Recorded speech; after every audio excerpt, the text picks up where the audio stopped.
Nah, kita masuk ke contoh soal yang keempat. Sebuah peti ditarik dengan gaya sebesar 20 Newton, membentuk sudut 37 derajat terhadap garis mendatar. Nah, gaya yang diberikan menyebabkan peti berpindah sejauh 2 meter. Nah, jika peti masanya 2 kg, kemudian peti terletak di atas bidang kasar, yang akan kita cari adalah berapa usaha yang dihasilkan oleh gaya 20 Newton ini. Terus, dan kita sudah tahu kalau benda itu kalau terletak di atas bidang datar atau di atas bidang, maka dia akan memiliki gaya normal, gaya berat, dan gaya gesekan. Nah, yang akan kita cari adalah berapa usaha yang dihasilkan oleh F, N, W dengan gaya gesekan. Kemudian terakhir kita akan cari berapa W totalnya. Nah, sekarang kita mulai dengan usaha yang dihasilkan oleh 20 Newton. Nah, sebelumnya kita sudah belajar kalau gaya yang membentuk sudut seperti ini kita uraikan dulu. Karena gaya yang kita masukkan ke dalam usaha adalah gaya yang sejajar dengan S. Nah, sedangkan yang F belum sejajar, maka kita uraikan dulu seperti pada gambar berikut. Nah, gaya 20 Newton kita uraikan menjadi dua, yaitu satu terletak pada sumbu X, satu lagi terletak pada sumbu Y. Pada sumbu X kita cari berapa Fx-nya, 16 Newton, kemudian pada sumbu Y adalah 12 Newton. Nah, kemudian yang kita masukkan di sini adalah bukan F ini, tapi Fx, gaya yang sejajar dengan S. Nah, Fx dengan S itu searah, maka tanda usaha kita nanti positif ya. Nah, kita akan cari berapa usaha yang dihasilkan oleh 20 Newton. Nah, usaha yang dihasilkan oleh gaya 20 Newton adalah WF sama dengan F kali S. Nah, F yang kita masukkan Fx ya, karena yang sejajar dengan S adalah Fx. Nah, Fx kali S.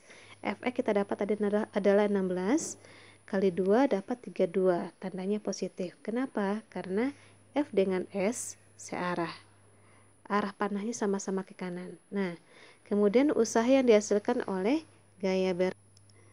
Usaha yang dihasilkan oleh gaya berat sama dengan tadi, caranya kita gunakan rumus FW sama dengan F dikali dengan S. Nah, F kita sekarang berjenis gaya berat.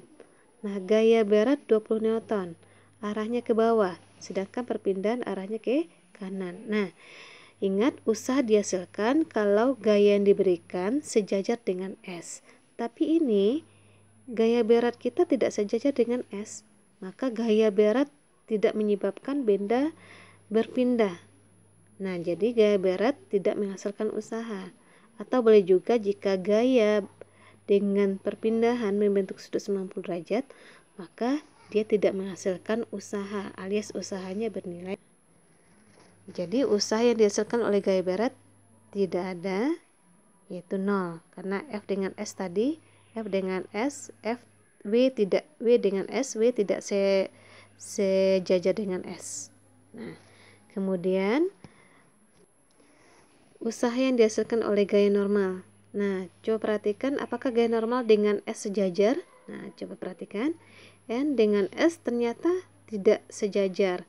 Nah, N dengan S saling tegak lurus sama dengan W tadi. W dengan S saling tegak lurus.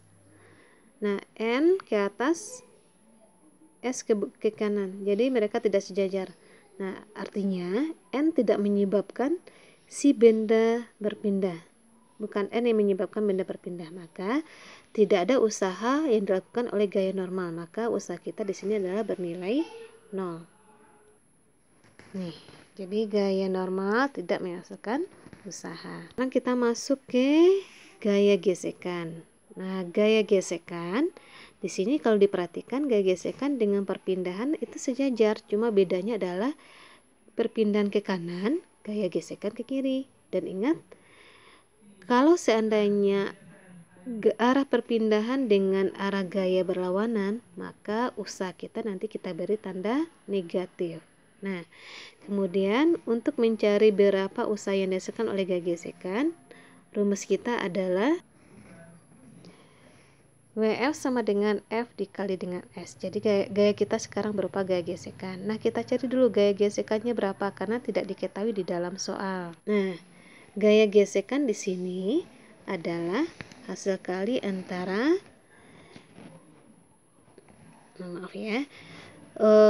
gaya gesekan adalah hasil kali antara mu dengan N. Nah, yang mu kita Di dalam soal dikatakan 0,1, tinggal kita mencari berapa gaya normalnya. Nah, gaya normal seperti biasa kita gunakan rumus hukum Newton yang pertama, sigma F sama dengan 0. Nah, kemudian didapat N-nya di sini 8 Newton. Nah, gaya normal dimasukkan ke dalam rumus, dapatlah gaya gesekannya 0,8. Nah, gaya gesekan dimasukkan, hasilnya 0,8 tadi dikali dengan 2 dapat min 1,6. Kenapa min? Ingat tadi arah perpindahan dengan arah gaya gesekan berlawanan. Itu tandanya min. Nah, pertanyaan yang terakhir, berapa usaha totalnya? Kalau ditanya usaha totalnya, kamu cukup menambahkan usaha yang dihasilkan oleh gaya-gaya sebelumnya. Jadi WF ditambah W berat tambah usaha oleh gaya normal tambah usaha oleh gaya gesekan, dan jumlahkan, didapat 32 tambah 0 kurang min 1,6, dapat 3,4 Joule.